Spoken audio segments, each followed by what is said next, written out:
Bonjour à tous et bienvenue dans notre formation John.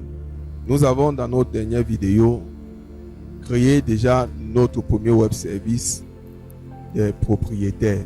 Nous allons finaliser avec toutes les tables structurelles pour que vous puissiez voir comment est-ce que nous allons mettre en place la table boutique, le web service boutique, le web service utilisateur.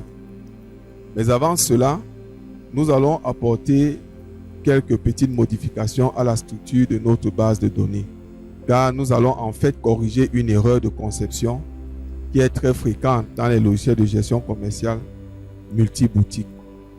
En effet, dans cette version de notre base de données, nous avions 3 tables principales parmi les tables structurelles: la table propriétaire, la table boutique et la table utilisateur.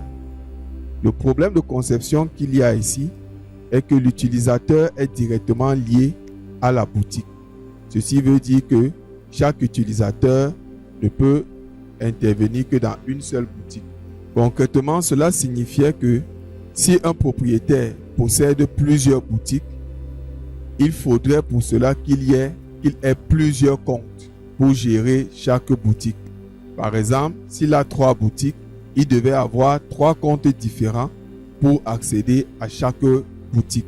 Et ceci n'est pas acceptable dans un vrai logiciel professionnel.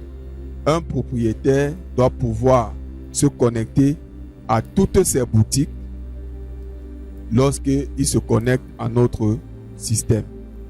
Nous allons donc améliorer l'architecture de notre base de données. La première chose que nous allons faire est de considérer que le propriétaire est l'entité principale.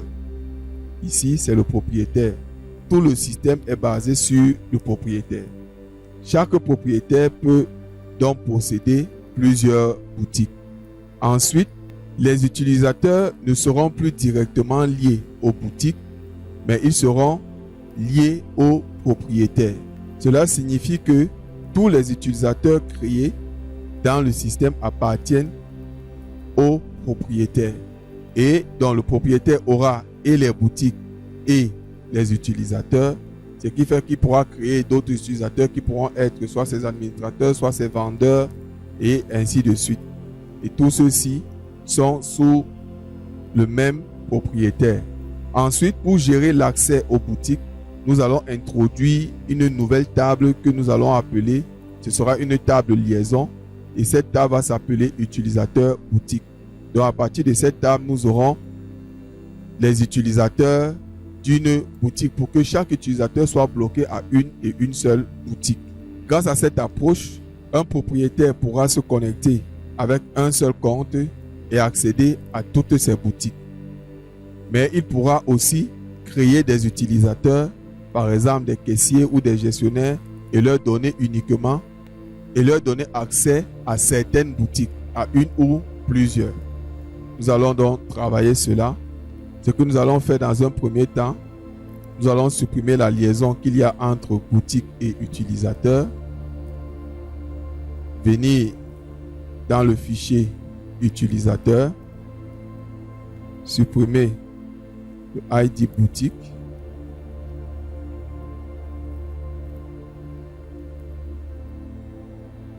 Et ajouter plutôt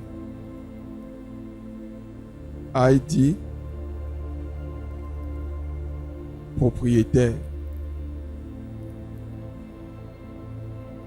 OK. Ceci, on peut descendre ça. OK, là, nous allons maintenant créer la liaison entre boutique et utilisateur. Et ici, on va dire chaque utilisateur. Et ici, on va dire chaque utilisateur peut avoir plusieurs boutiques. Ce qui va créer donc une table de liaison. Voyez-vous, on obtient ainsi une architecture beaucoup plus professionnelle, beaucoup plus flexible et surtout adaptée à un logiciel de gestion commerciale utilisé par plusieurs points de vente. C'est exactement ce type de réflexion qui fait la différence entre un petit programme et un véritable logiciel métier. Maintenant, nous pouvons continuer à créer donc les web services pour les tables boutique et les tables utilisateurs. Bien sûr, sans oublier la table liaison boutique utilisateur. On revient ici. On va créer pour la table boutique.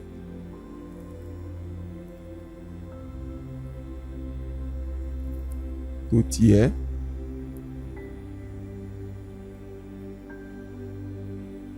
Voilà, pour les boutiques, on va apporter des modifications. Ici, j'ai dit que je veux que ce soit en minuscule. OK. Nous avons tout. Il nous a donné une procédure création, une procédure lecture d'une boutique, une procédure modification, une procédure suppression et une procédure lecture tout. Maintenant, nous allons modifier un peu la structure de cette procédure lecture tout parce que en réalité, le propriétaire ne peut pas lire toutes les boutiques qui sont dans la base de données. Il faut amener un filtrage. Donc, nous allons modifier déjà le libellé de la procédure et nous allons appeler boutique propriétaire.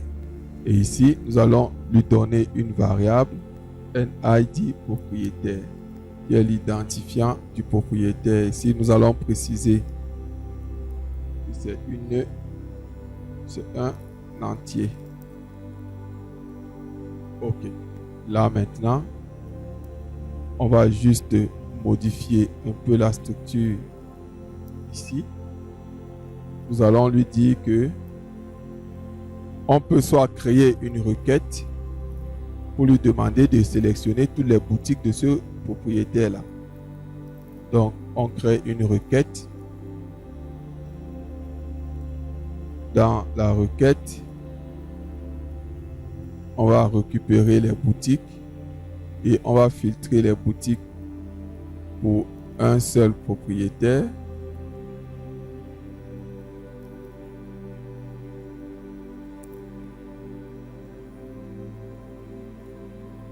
On va mettre ça en ordre alphabétique comme ça. OK. Bien. La requête va s'appeler boutique propriétaire.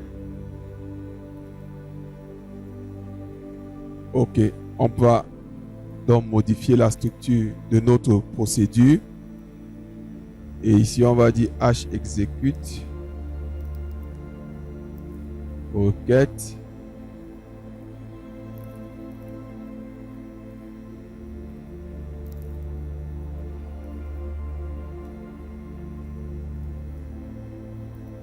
NID propriétaire. Ou alors, vous pouvez le faire autrement. OK. Dans là, on va dire qu'il exécute plutôt dans la requête.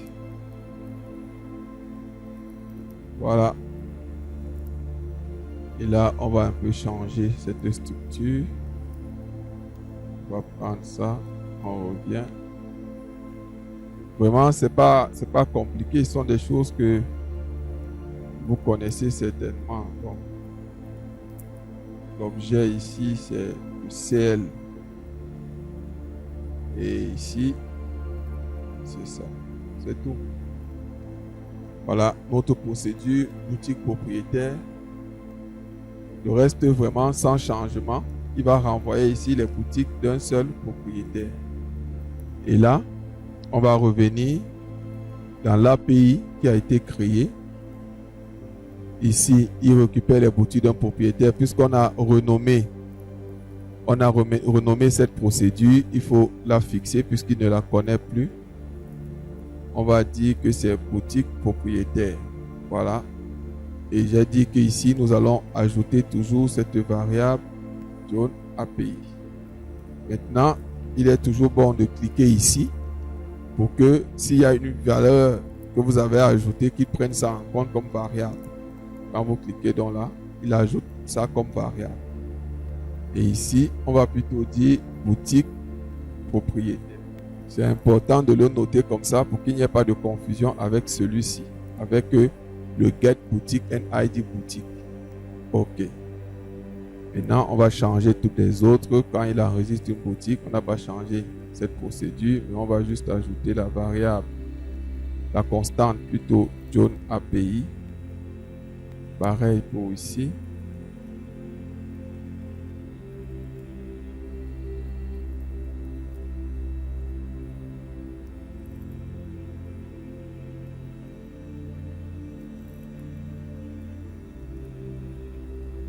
peut aussi supprimer bien sûr une boutique.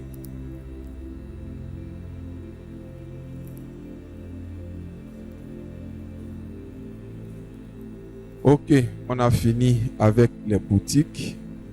Maintenant, on va continuer avec le fichier utilisateur.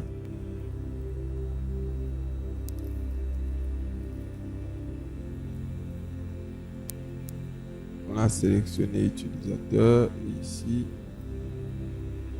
le ID utilisateur. Ici, on va mettre utilisateur en minuscule. On peut supprimer, on peut récupérer, on peut dire. C'est bon. Ok, voilà.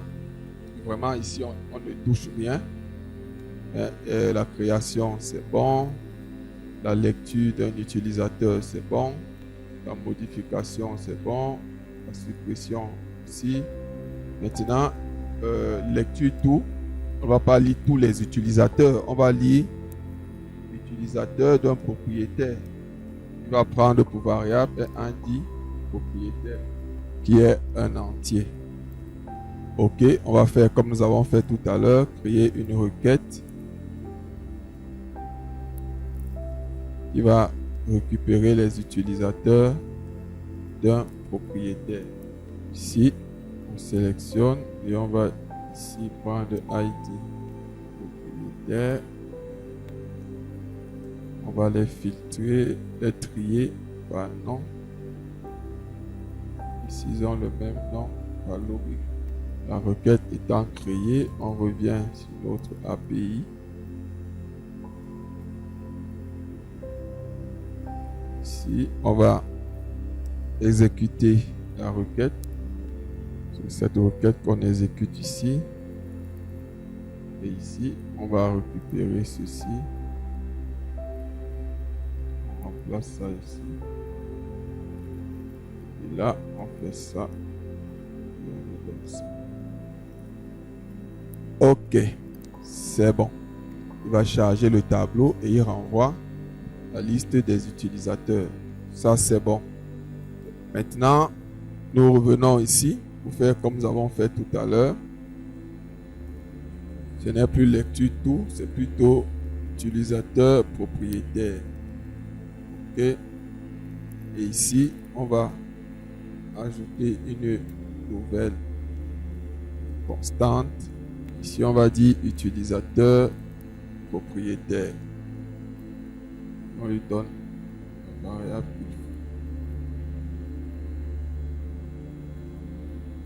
Maintenant, ici, nous allons juste ajouter la constante John API.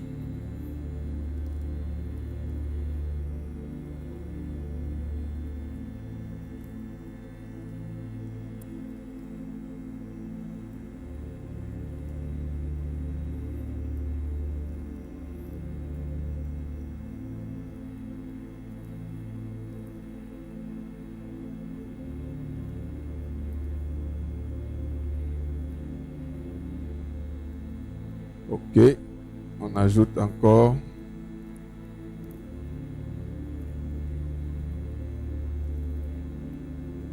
bien.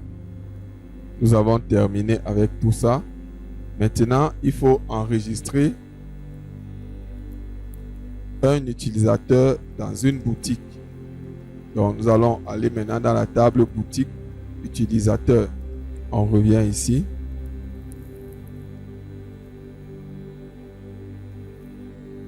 Bien, ici, nous aurons besoin d'enregistrer.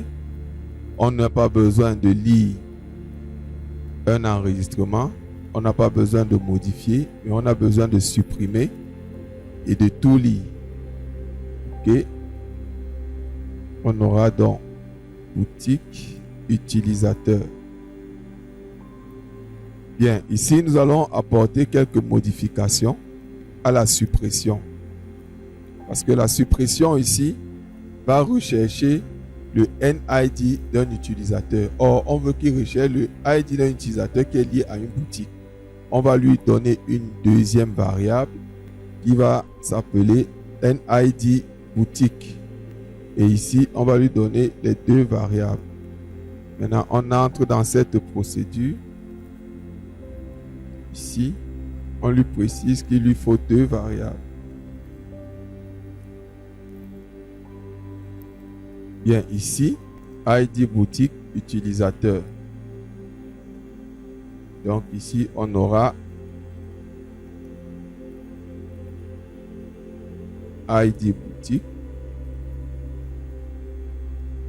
utilisateur. Lorsqu'il va trouver, il exécute dans action. OK, c'est bon. Voilà une bonne petite modification de notre procédure. Donc, il va rechercher lorsqu'on revient ici, quand il a recherché, il a trouvé, il supprime. Voilà, il va supprimer dans le fichier mappé. Super. Donc, voilà. On a modifié notre procédure de suppression. Maintenant, on vient dans lecture tout. On va aussi modifier lecture tout par 2 procédures. On peut donc venir ici en bas. Et on va prendre lecture tout. On va dupliquer. OK. On a lecture tout et lecture tout. Maintenant,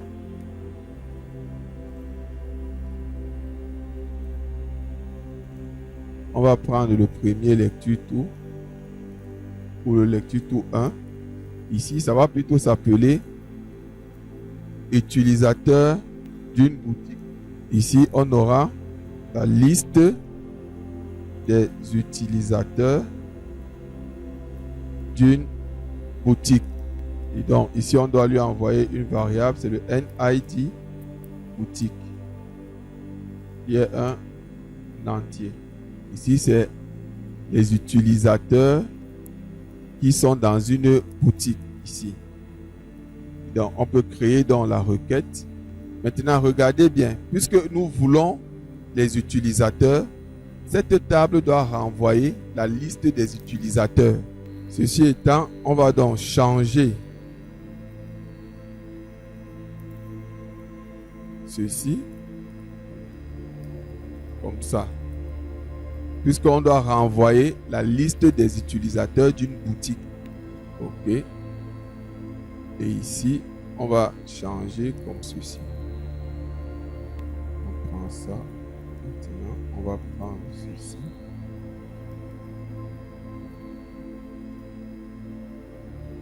Et ici.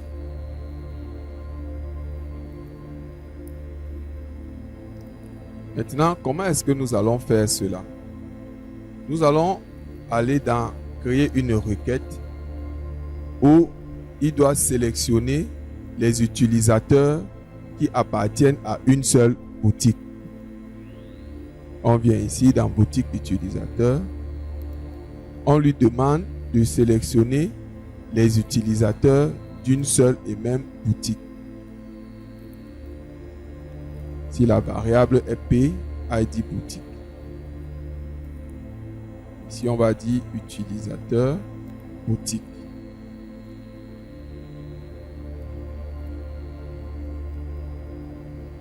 On a ça. On va donc exécuter cette requête. On exécute la requête et on parcourt. Maintenant, après, en parcourant donc cette requête, on va rechercher ici. On met ça comme ça. On va donc rechercher dans le fichier utilisateur, dans le ID utilisateur, la valeur de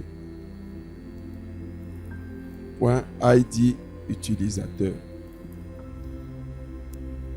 Et quand on trouve, on revient ici. Si H trouve, et il charge. Voilà le tout. Et quand il a chargé la table des utilisateurs, il va donc renvoyer cette valeur. Donc ici, il renvoie la liste des utilisateurs d'une boutique. C'est ça la requête. Maintenant, nous allons rentrer dans le lecture tout que voici. ce lecture tout va plutôt s'appeler boutique d'un utilisateur. Boutique d'un utilisateur va nous permettre de lister les boutiques auxquelles on a affecté un utilisateur. Ok, on va reprendre la même chose, mais ici on va plutôt dire boutique. Ici c'est plutôt le tableau. On va renvoyer plutôt une liste de boutiques. Ok, on va donc créer cette requête.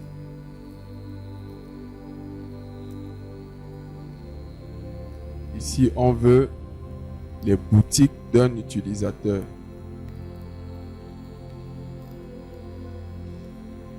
On va filtrer par utilisateur.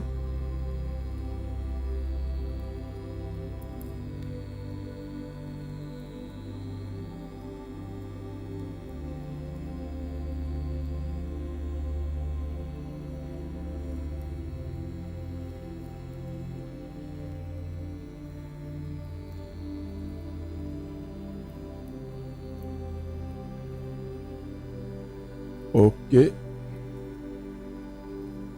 On va exécuter la requête.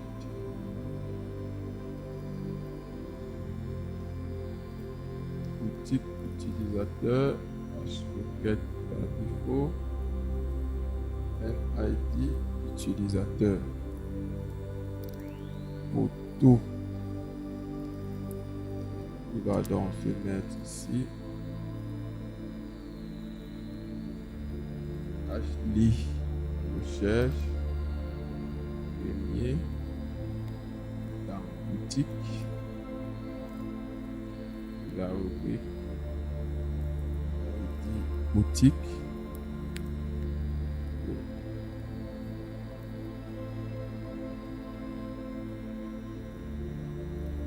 Super.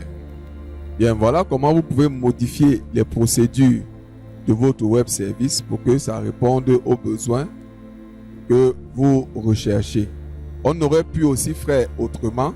Par exemple, venir dans utilisateur ici et directement, lorsque cette requête s'exécute, lorsqu'elle trouve les boutiques, elle va aller rechercher les utilisateurs. Donc on vient ici, on prend utilisateur, on charge comme ceci. Voilà, quand on charge les utilisateurs comme ceci, on revient dans la procédure. On n'a plus besoin de faire Ashley recherche. On va directement prendre celui-ci et on le charge comme ça. On aura le même résultat. Celui-ci est même nettement plus efficace.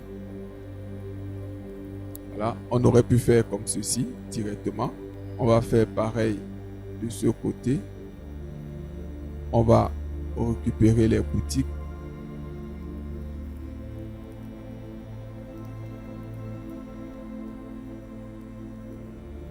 Voilà, on fait comme ça. Et là, on peut directement filtrer ça par ordre alphabétique.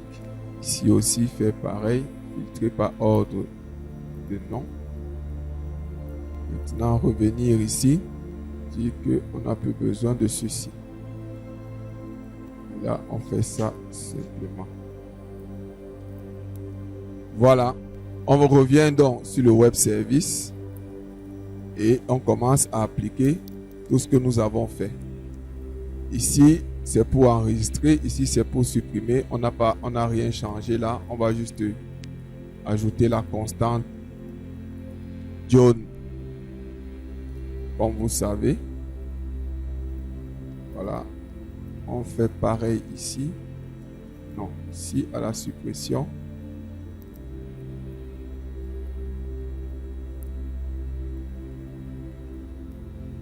Voilà. Tout ça, ok. Il a ajouté la deuxième variable. Bien, celui-ci, on va le modifier. C'est boutique utilisateur, c'est-à-dire que les boutiques d'un utilisateur.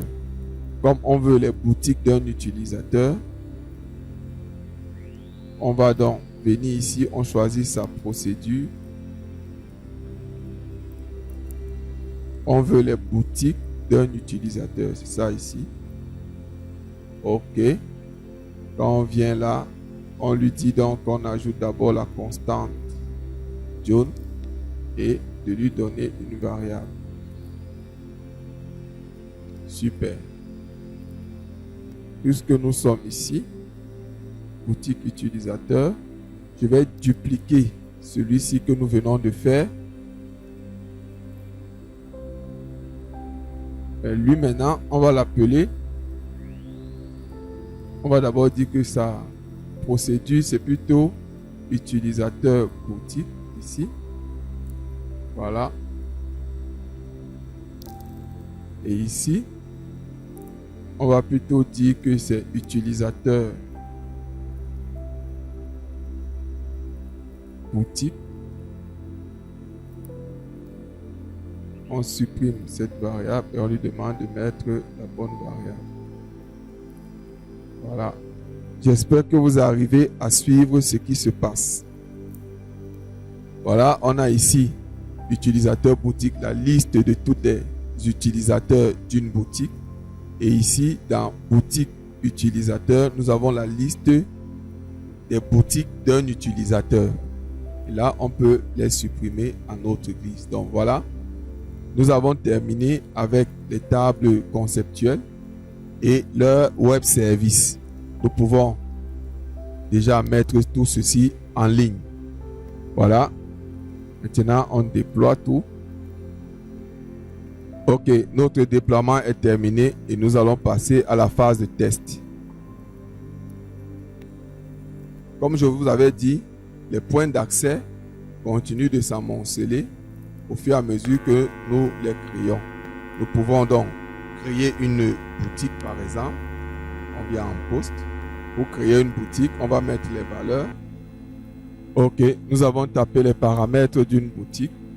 Le ID boutique, le ID propriétaire, le nom de la boutique et ainsi de suite. Lorsqu'on va cliquer donc sur ce bouton, en principe, il doit enregistrer la boutique. OK, vous voyez, la boutique a bien été enregistrée. Super. Si on va même dans notre base de données, on verra pareil.